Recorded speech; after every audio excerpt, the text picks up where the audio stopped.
Good morning, channel friends. So, do they see double today?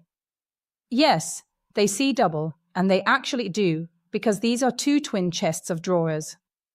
They were brought to me by a lady who had to empty this house to put it up for sale, and I gladly took them because, besides being very beautiful and solid in solid wood, they have two stunning marbles on top. Saying they are stunning at this moment takes courage, but I am sure that after first cleaning and sanitizing the surfaces, as they are dirty, we will be able to have a fuller view of everything that needs to be done on these two chests of drawers. My intention is to place them back to back, to turn them into an island. I want to show you how you can, with reclaimed materials such as these, if you were lucky enough, of course, to find two of the same or similar ones, also create a very significant piece to put in a kitchen as a central island, since there is marble, or you can place a basin on top, a lower one to make a bathroom cabinet, or an island in the walk-in wardrobe, if you have one. Let's learn how to save these pieces that can add value. Should we start? Let's start.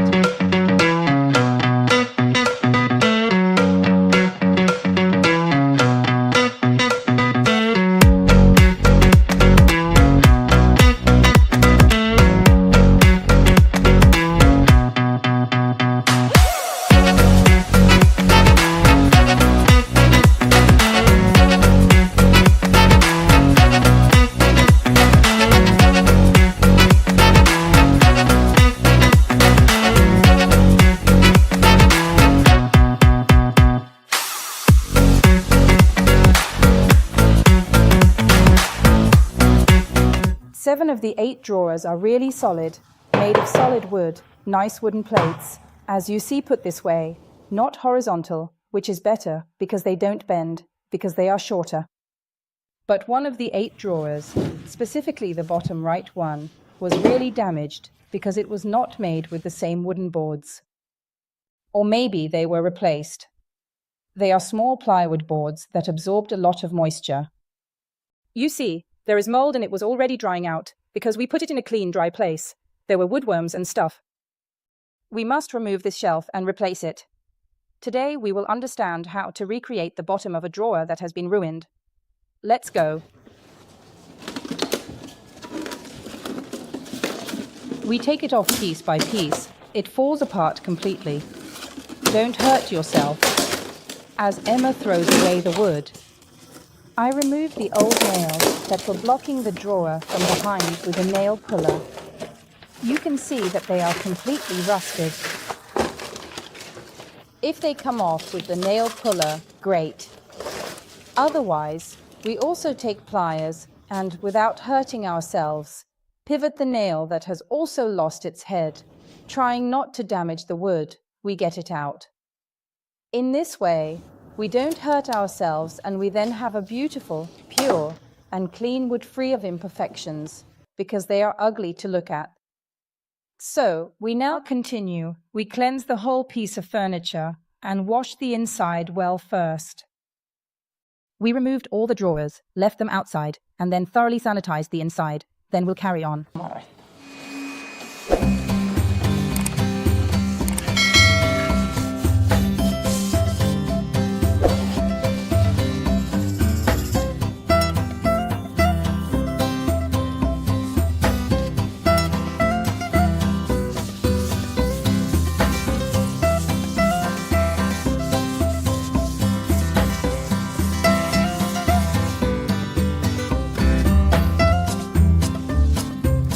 We've started sanitizing the furniture, washing very well inside. And now we start with the drawer. We took 8mm plywood. We already had it in-house, actually. We were lucky indeed, always having leftovers, didn't we? And it's very thick. It's great to find plywood like that, also because the groove in the drawer allows us to replace it with a good thickness, so it doesn't sag. You have to take into account which measurements. So, let's take the first one from inside the groove. I insert the tape measure right at the end of the drawer. It would be better if you go slightly past the end. You see that the wooden part reaches up to here. Here, you can stop even 1 centimeter further. Say 43 would be fine. So this is the depth of the drawer. The same applies on the other side. so always insert the tape measure into the guide. Exactly, all the way down here, which is more or less at 87. It would be a good idea to keep it at 86.5 with 87 also, because remember that you can always sand it anyway. If you're in doubt, do that extra millimeter, half millimeter, because it can be fixed with sandpaper, but if it's too small, it could be a problem, okay. So we are now cutting with a jigsaw, because Emma has already marked out the dimensions of the bottom. So we have already marked the width and depth here. 43, as we mentioned earlier, and 86, again, as we said before. If you are alone, use 2 clamps to hold the wood to the structure. Ensure it is secure, otherwise you could hurt yourself. Use 2 clamps and lock it in place.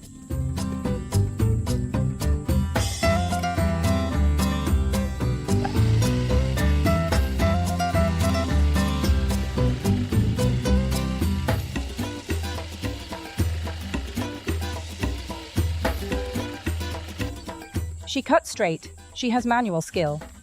But you always have to do one thing before trying to put the top in the drawer. Sand the edges lightly, because it is normal for there to be this fluff. Some medium grain abrasive sandpaper. The medium grit abrasive sponge is perfect. It suits us. We clean the edges well. It will slide better. You always have to watch the tutorials from the beginning to the end, because there are a lot of tips. That's what they're called, a lot of tips that you can use.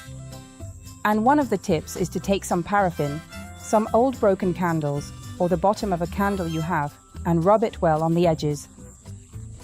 I do this all the time, both when I do furniture makeovers, in old drawers in general to make them slide well, and when I do these works, because I want it to slide well into the sides, and I don't want to struggle to insert this bottom into the drawer structure. So, on the 2 sides and on the bottom side, we are going to spread this paraffin. This is a very old paraffin lump. We're going to put it in the same way. Everything is perfect so far. Another thing I suggest you do is to put it this way, so that the other person can help you. If there are 2 of you, it is even better. And you can hit it with this rubber hammer.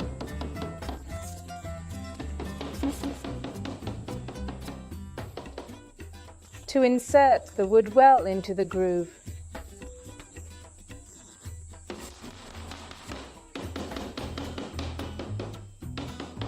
Now we secure it with some small nails. Never with glue. Why?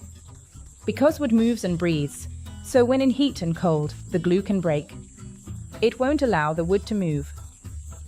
Instead, with nails simply placed here where the finish was, it will stay firm, it won't slip over time, and it won't crack. With my nail gun, I follow this line I made myself earlier. To create this line, I simply took the wooden part, which is this one, as a reference, calculated half of it, and using a ruler, I drew this line, which I then followed afterwards.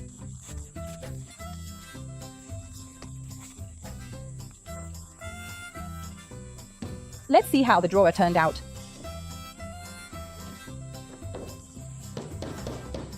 Nice and strong. Some clothes will fit and it won't sag. An important thing, what I always tell you, the drips, look at this. This is obviously old paint. There was a time when people paid less attention to these things, but the drips are just so ugly.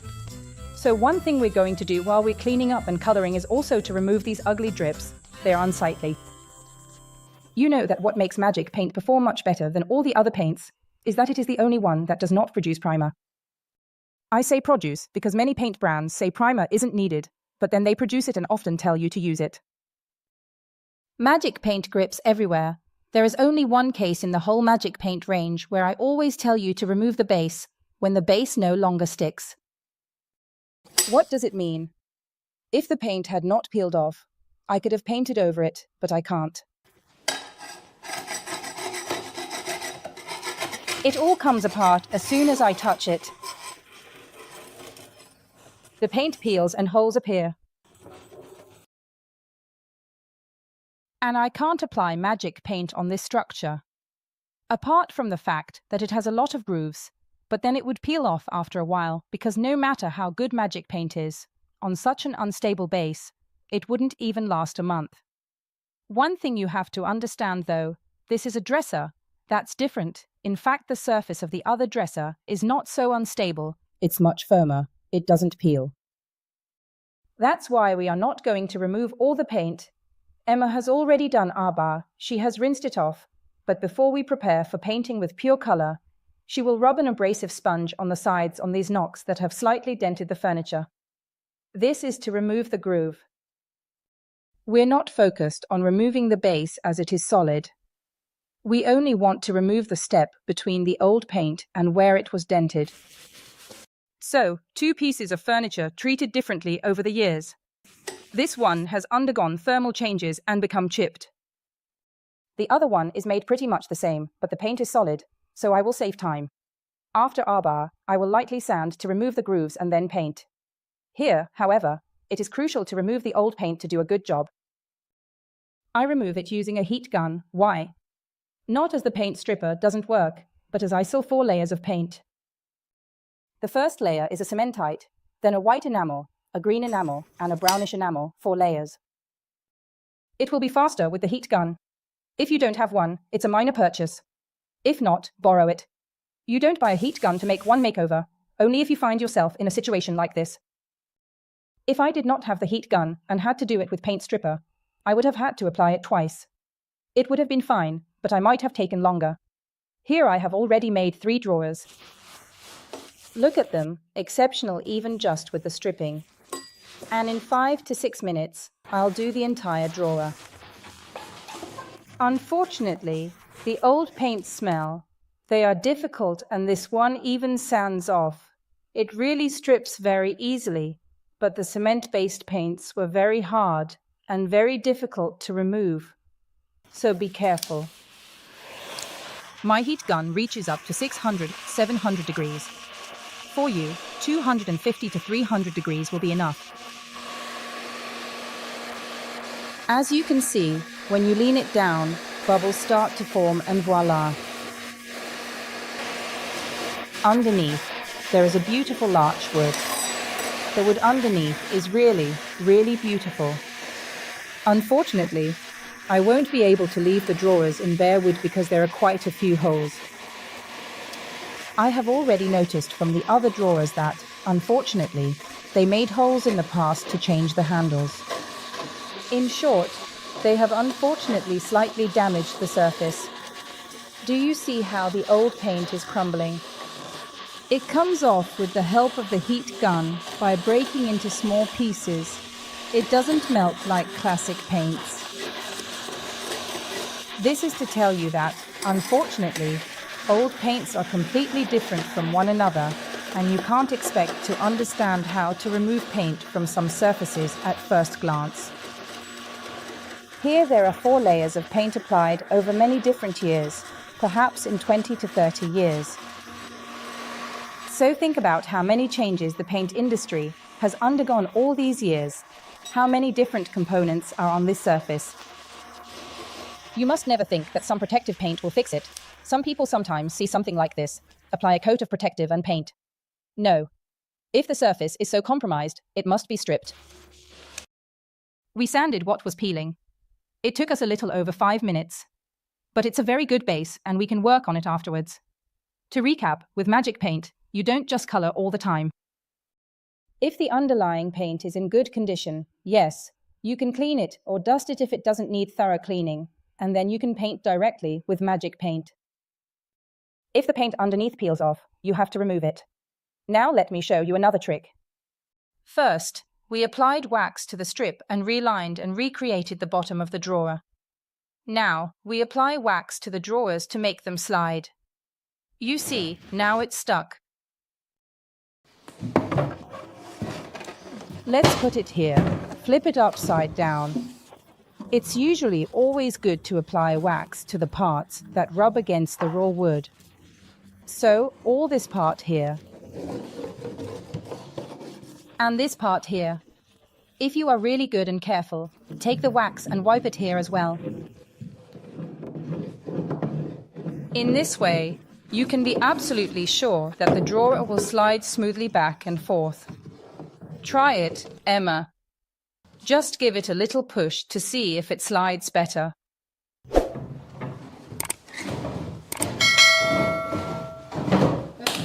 Perfect. Now we do this on all the other drawers, both of the chest of drawers where we removed the paint, and look how beautiful it is. If it didn't have all these holes, I would have kept it like this because I like wooden pieces, but we can't keep them like this. So, we also do it on this one here, applying a good coat of wax to make everything nice and easy to use. Before putting the key patches back on, we clean them slightly with an abrasive sponge. Here we go. I do this for all of them and then we reassemble them. How beautiful they are. Beautiful. They are already beautiful like this. Sometimes when you see them sanded down, smooth and neutral, you think it's a beautiful antique style and you would keep it like this. Should we keep them like this? No, let's paint them. We can't keep them like this. It was a lot of work. Today was dedicated to cleaning and removing everything that was on these. These marbles were incredibly greasy. We cleaned them a lot. We will see what steps to take to polish them. We used the heat gun to remove everything that was peeling off from one of the two, which was in very bad condition. Then we sanded it again using 100 grit sandpaper. The second one also had some unevenness, because in some places there were dents, but the paint was still quite firm. So I didn't remove all the paint, but we sanded where it peeled off, or where there was some unevenness. Now it has been washed and cleaned. Inside a lot more. Inside, we washed once more using our furniture perfume. It's important when you have such old furniture that has been in such places with lots of problems, including humidity, to clean it very well. We also washed inside the furniture with our Flora fragrance. It's actually amazing because a capful of perfume in a spoonful of salt, boiling hot water, and gloves, and you wash and clean and the scent is fantastic, exceptional. We then removed all the dust, and there was a lot of it. Now they are beautiful and perfect to start with the makeover. Emma wants to paint them, so we will do it. I have two colors, Enjoy or Julia's Grey. Which color will we choose between Julia's Grey and Enjoy? Watch the continuation of the tutorial next Thursday to find out. So don't miss the end of this lovely tutorial. See you at the next makeover. Goodbye.